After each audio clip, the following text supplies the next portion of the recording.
Saludos cordiales y bienvenidos a esta clase en la que vamos a referirnos a la cláusula federal. Ustedes saben que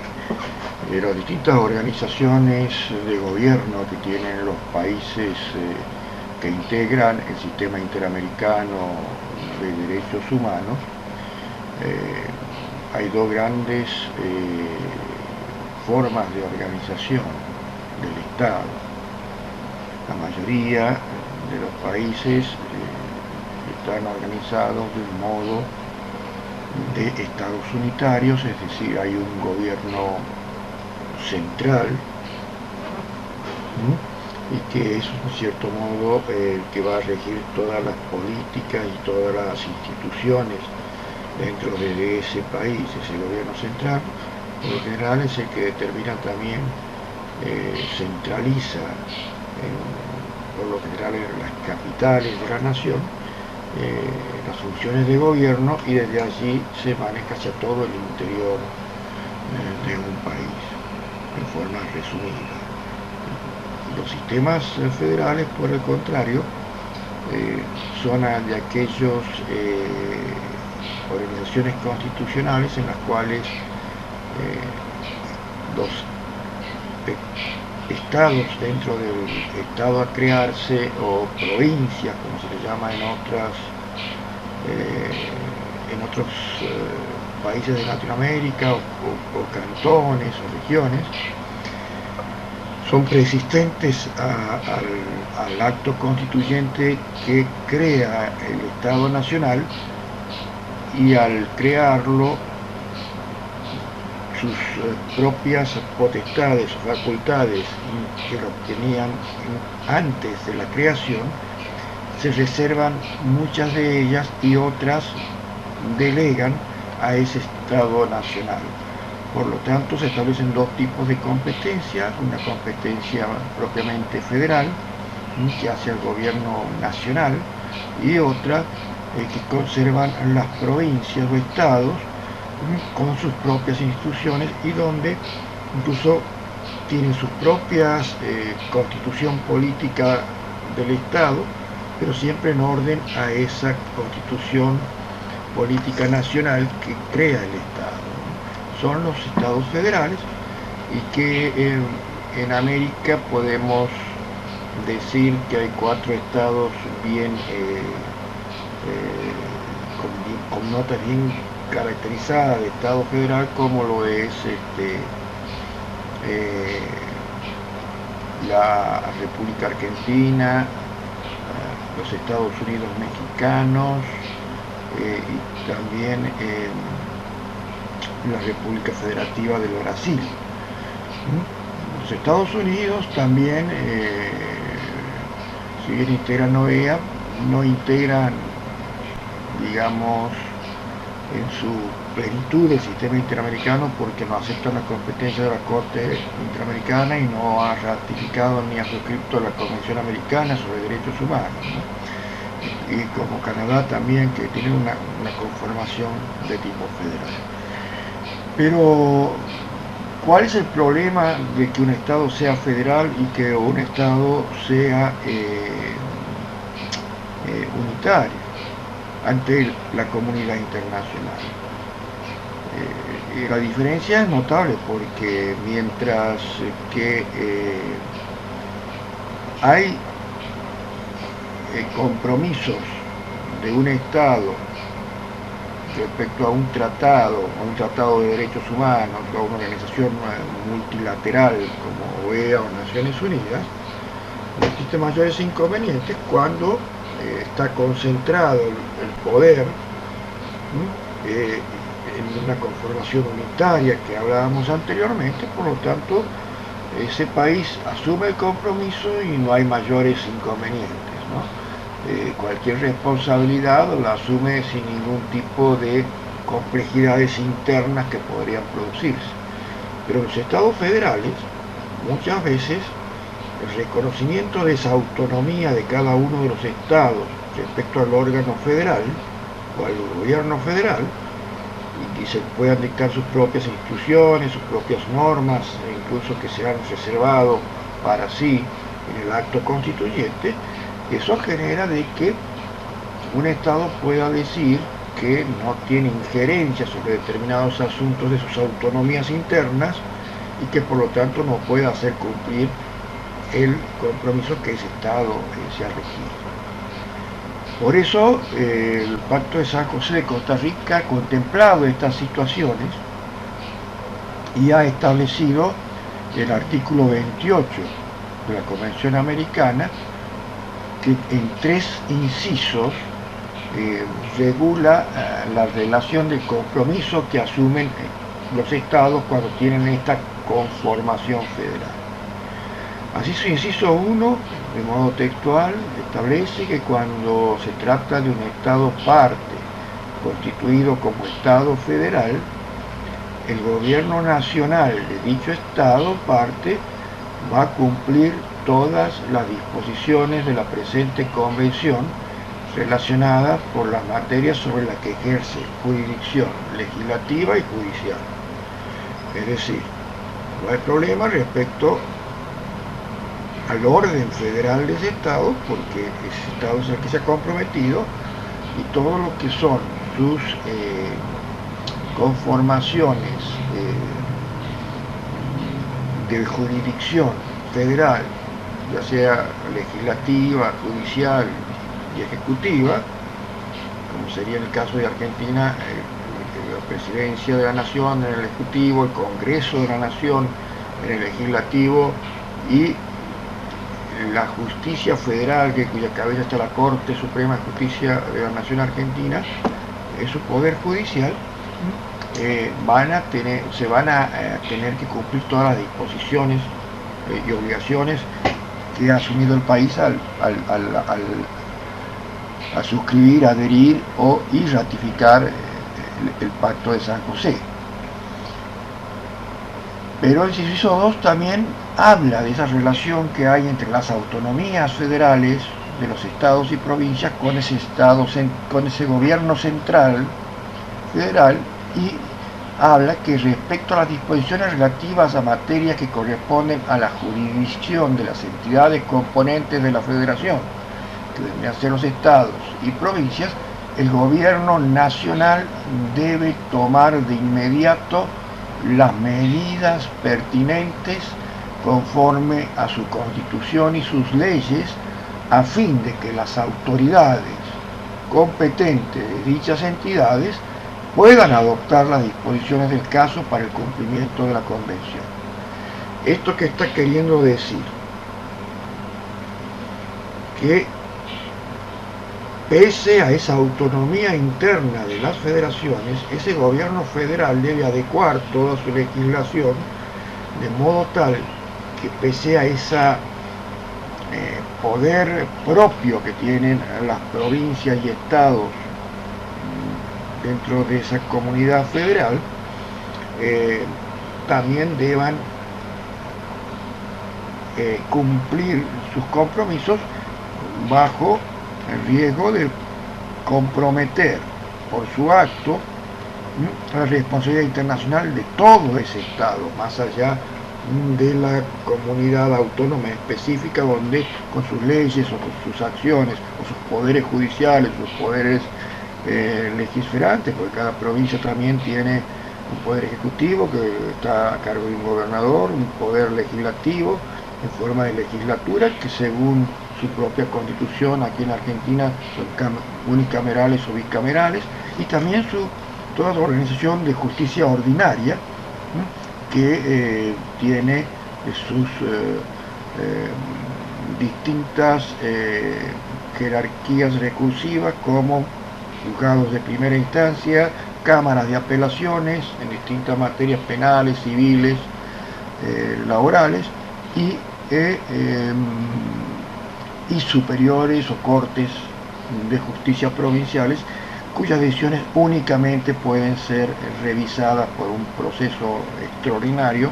por la Corte Suprema de Justicia de la Nación acá en Argentina, muy similar a lo que acontece en Estados Unidos y también en Brasil. Entonces, y México, si no me equivoco. Entonces, vemos cómo se ha ido delineando dentro del contenido normativo del Pacto de San José estas cuestiones. Y hay un tercer inciso, porque prevé el pacto que en algún momento dos países puedan unificarse y crear una nueva federación o otra clase de asociación. Por ejemplo, si Argentina con Uruguay o con Bolivia o con Perú se anexaran y formarían una sola nación,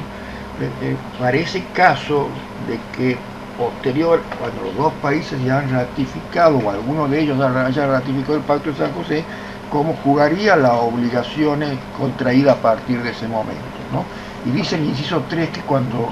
del artículo 28, que cuando dos o más estados partes acuerdan integrar entre sí una federación u otra clase de asociación, cuidarán de que el pacto comunitario correspondiente contenga las disposiciones necesarias para que continúen haciéndose efectivo en el nuevo Estado así organizado las normas de la presente convención. Es decir, por el solo hecho de ya estar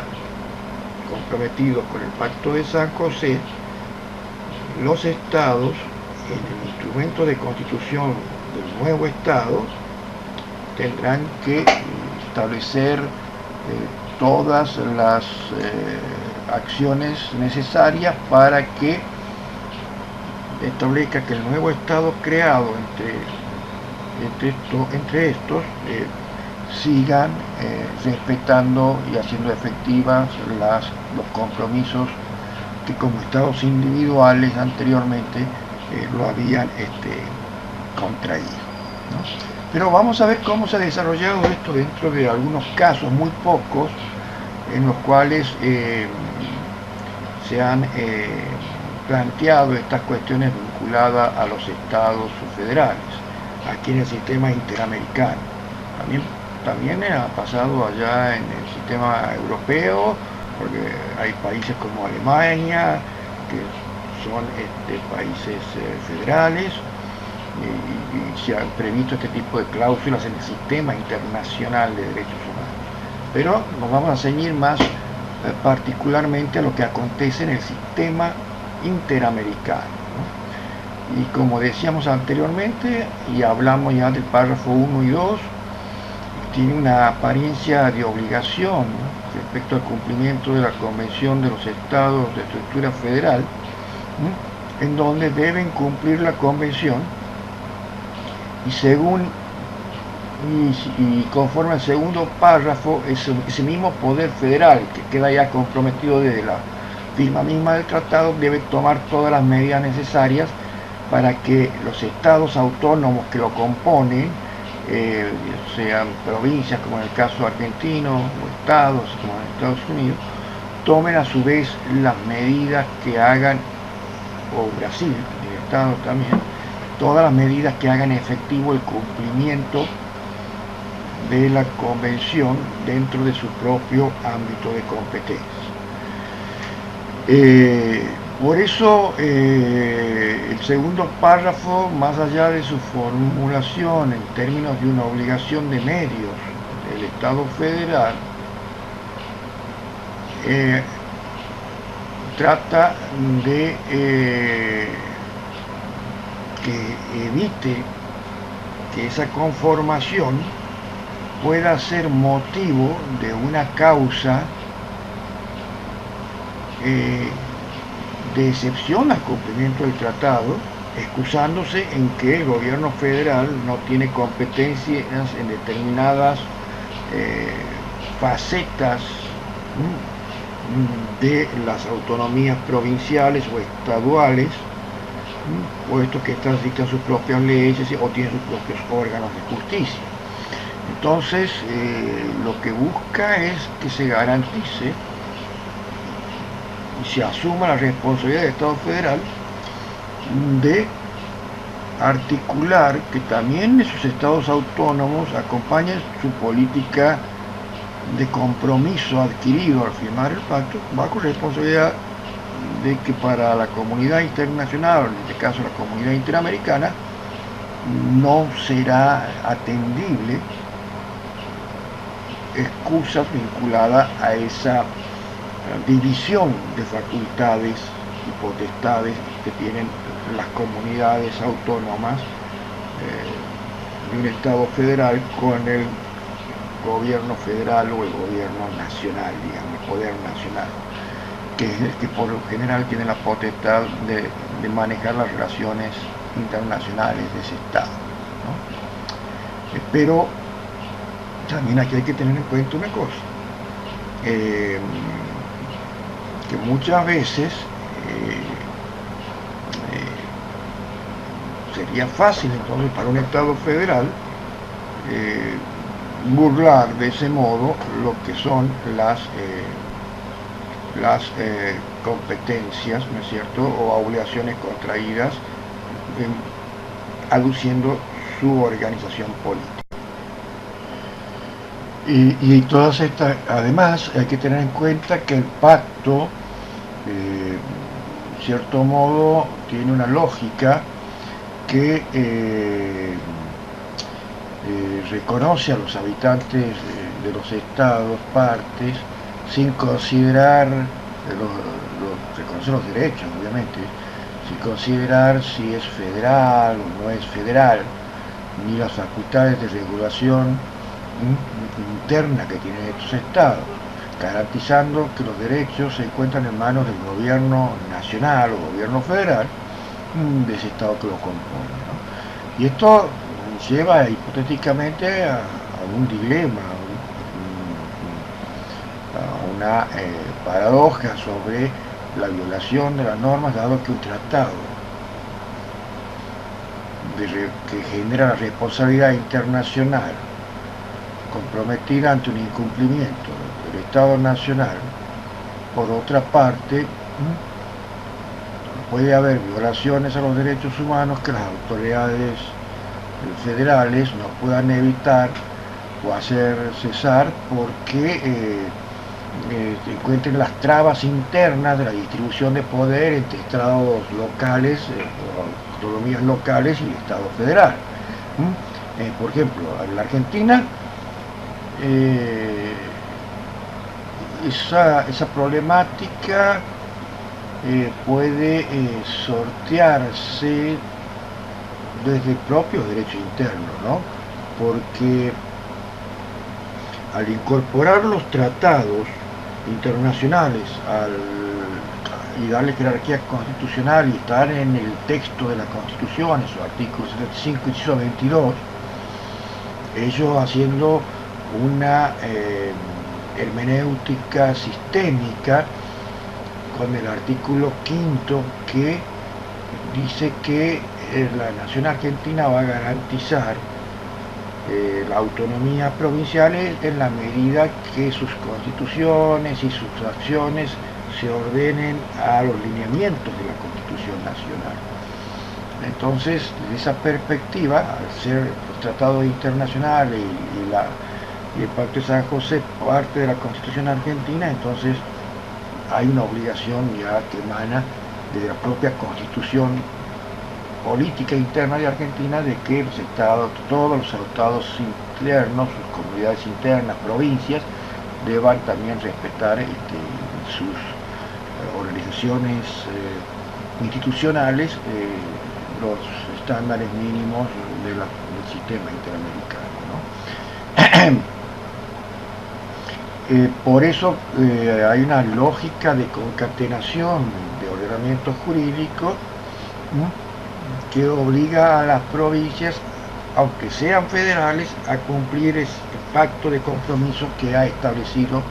el gobierno federal. Pero hay otros países, por ejemplo, que incluso cuando un Estado, el Estado federal o nacional firma un tratado, eso debe ser ratificado después por cada una de los estados. Eso pasa en Estados Unidos y ese es el gran problema que tiene Estados Unidos a la hora de ratificar los tratados internacionales, porque no solamente como entidad federal el gobierno de Washington y a través de su cancillería firma el tratado, sino que tiene dentro de sus cláusulas constitucionales que además debe ser aprobado por cada una de las parlamentos estaudales de cada uno de los estados que lo componen. Y ahí está ese problema, ¿no?, que se puede dar, donde los estados federales, en el caso de Estados Unidos, que no negocian un tratado, poseen la misma regulación en su derecho interno, o bien no quieren enfrentar los problemas políticos de la aplicación efectiva de ese mecanismo puede acarrear. Y para ello entonces el segundo párrafo del artículo 28 de la Convención está redactado como una obligación impuesta al Estado Nacional para que, como decíamos anteriormente, prevea todo lo conducente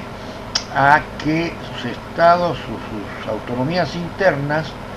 también respeten las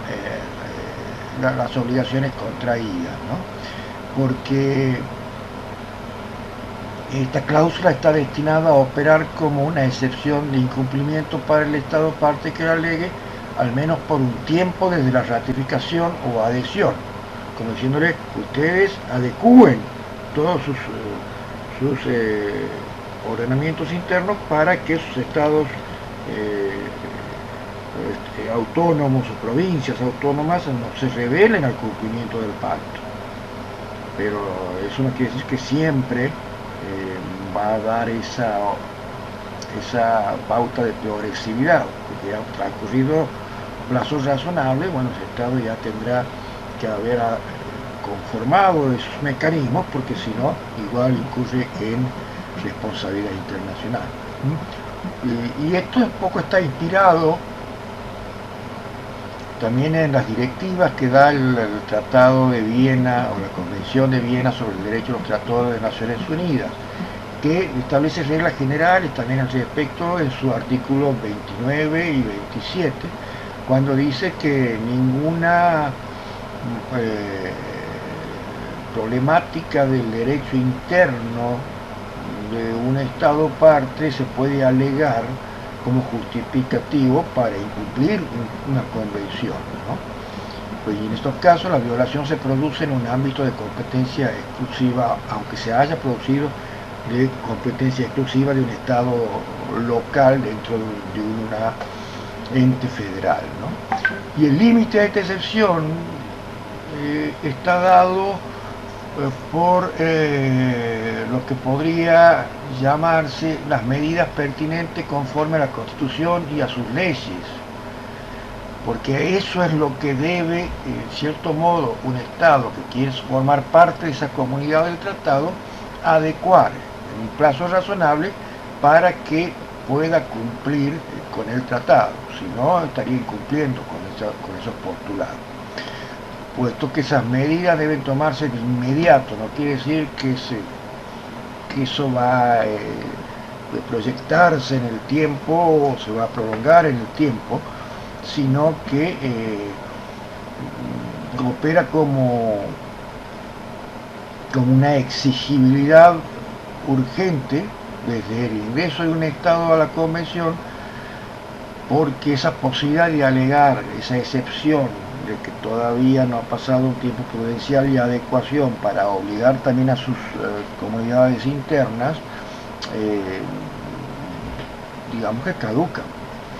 porque entraría dentro de esa categoría del plazo razonable que, bueno, saben que es tan caro a todo el sistema interamericano, ¿no? Y esto hay que tenerlo muy en cuenta. Por eso ya la mayoría de los países, con el tiempo que ya lleva desde la suscripción y ratificación, ya todos los países que todavía conforman el sistema interamericano de derechos humanos y conforman y han aceptado la competencia de la red de la Corte Interamericana de Derechos Humanos, como así también de la Convención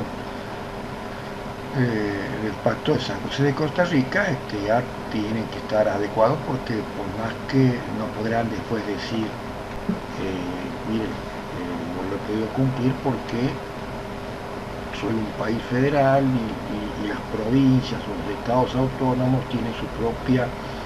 regímenes institucionales que bueno, que yo no puedo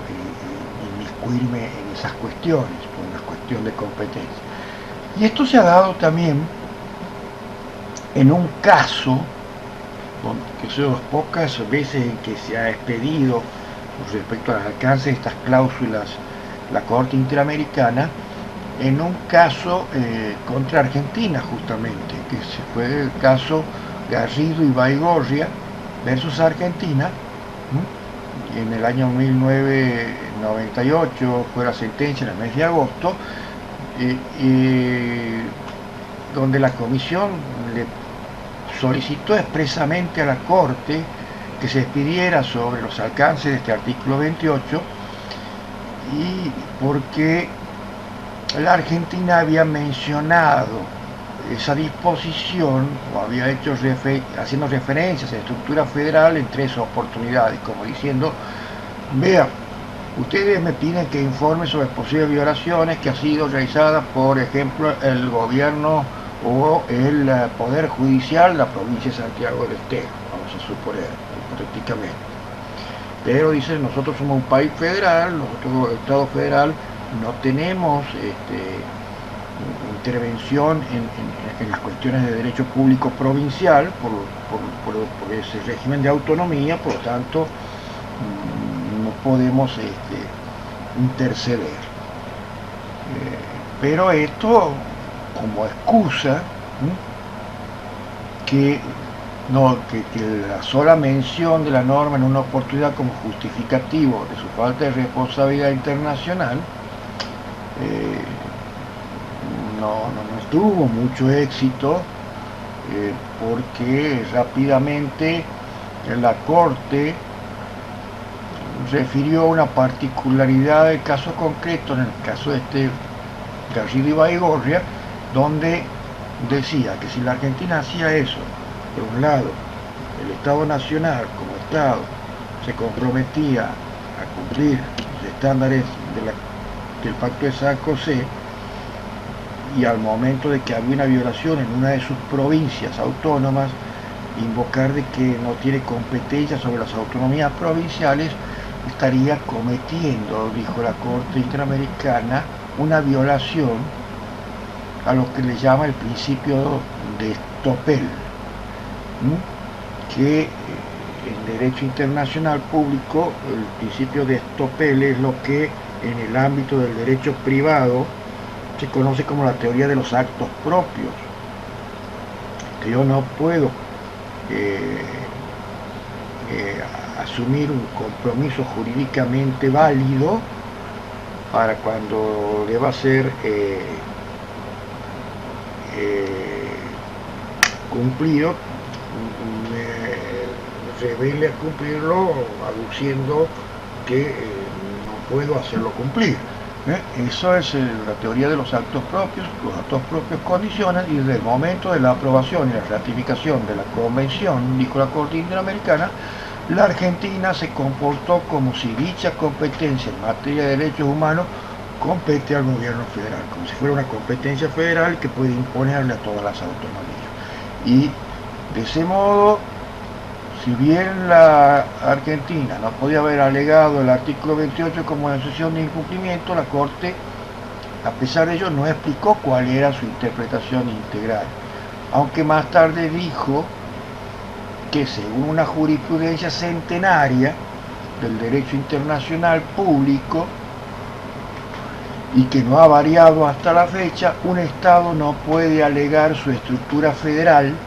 para dejar de cumplir una obligación internacional. Y esto pero sin fijar claramente el alcance del artículo, pero dando ya pautas claras de que pese a esa forma de organización no se podía utilizarla como excusa para pedir exculpación en cuanto a una violación que hubiera ocurrido dentro de sus territorios autónomos. Después también en la opinión consultiva número 16, la Corte aludió en el párrafo 140 más exactamente, que de conformidad a la Convención de Viena del Derecho de los Tratados, un tratado será obligatorio para cada una de las partes, por lo que respecta a la totalidad de su territorio, no reconociendo las dificultades que genera, digamos, las autonomías federales, salvo que una intención diferente se desprenda de él o conste de otro modo, que si hay algún problema tiene que estar expresamente puesto en el tratado, aclarado, porque si no, se lo toma al país como una unidad jurídica que no puede después aducirse que hay, digamos, independencia o autonomías internas que haga que no se respete esos compromisos dentro de su territorio. Y la Corte también lo dice en esta opinión consultiva, que el espíritu de la Convención de Viena sobre relaciones consulares no se desprende la intención de establecer una excepción a tratar a cada país como una estructura única. Por lo tanto, concluye la Corte que las disposiciones internacionales que conciernen a la protección de los derechos humanos en los Estados americanos, inclusive la consagrada en el artículo 36 de la Convención de Viena sobre relaciones consulares, deben ser respetadas por los Estados americanos partes en las respectivas convenciones, y ahí señala con total claridad, independientemente de su estructura, que fuera federal o unitaria. Ya la solución es idéntica. También agrega que las disposiciones internacionales que conciernen la protección de derechos humanos en los Estados americanos deben ser respetadas también de ese modo por los Estados partes, sin importar, con independencia de su estructura, sea federal o unitaria. Y esto es muy interesante porque parece mostrar un deseo o una intención de la Corte Interamericana en cuanto a la no relevancia de la estructura federal unitaria para el cumplimiento de los estados en materia de derechos humanos. Pero siempre hay que tener cuidado en la lectura de la literalidad de la norma contenida en el artículo 28, porque tiene cierta ambigüedad que no tiene en la letra y espíritu la intención de establecer esa dualidad. Y por eso tiene esa vocación la Corte, todavía un poco tímida, de decir que en definitiva la cláusula federal lo que aclara es que pese a esa estructura autónoma que tienen los estados federales, la obligación es única y no puede ser divisible, ¿no? Más adelante, ya en el año 2005 también, pero en este caso la Comisión Interamericana elevó una medida provisional a la Corte Interamericana sobre unas cárceles o penitenciarías administradas por la provincia de Mendoza en Argentina, que es una de las provincias autónomas del país, o estado autónomo dentro del país. Y en ese momento sacó una resolución la presidencia de la Corte Interamericana, que estaba a cargo del juez Calzado Trinidad, que allí sí expresamente aludió la cuestión vinculada a lo que son las entidades autónomas federales y el cumplimiento del Pacto de San José, y expresó que tampoco puede el Estado pretender eximirse de responsabilidad internacional por violaciones a derechos humanos por razones de órdenes internos ligados a estructura federal. Muy en línea a lo que se había establecido. Ya primero muy tangencialmente en el caso Garrido y Baigorria, y más adelante en la opinión consultiva número 16 que recién comentaba. Sin embargo, no hay todavía un pronunciamiento en pleno en un caso contencioso estableciendo los alcances concretos de este artículo 28, pero ya estos antecedentes son lo suficientemente claros como para establecer que más allá de las estructuras que puedan tener los estados, cuando el país se compromete a toda la nación como una sola unidad más allá de su estructura federal o unitaria. Y respecto al tercer párrafo, que es lo que prevé ante una eventual anexión de varios países actualmente independientes, estados independientes, y que han suscrito a la Comisión Americana de Derechos Humanos, puedan llegar a conformar una federación o cualquier otro ente en el cual se anexen estos países, que si bien puede implicar una modificación a su personalidad jurídica internacional, como ya son parte del tratado, tendrán que poner dentro de las pautas del acuerdo de unidad, de unificación, que van a seguir vinculados al tratado, ¿no? Y esto porque se entiende que a pesar de que constituya una nueva figura jurídica internacional de derecho público internacional, esos compromisos preexistentes con el pacto, si no lo denuncian, van a seguir vigentes. Bien, con esto vamos terminando ya esta clase vinculada a lo que son las cláusulas federal, y agradezco la atención y nos estamos viendo en cualquier otro momento. Un saludo desde la República Argentina y muchas gracias por su atención.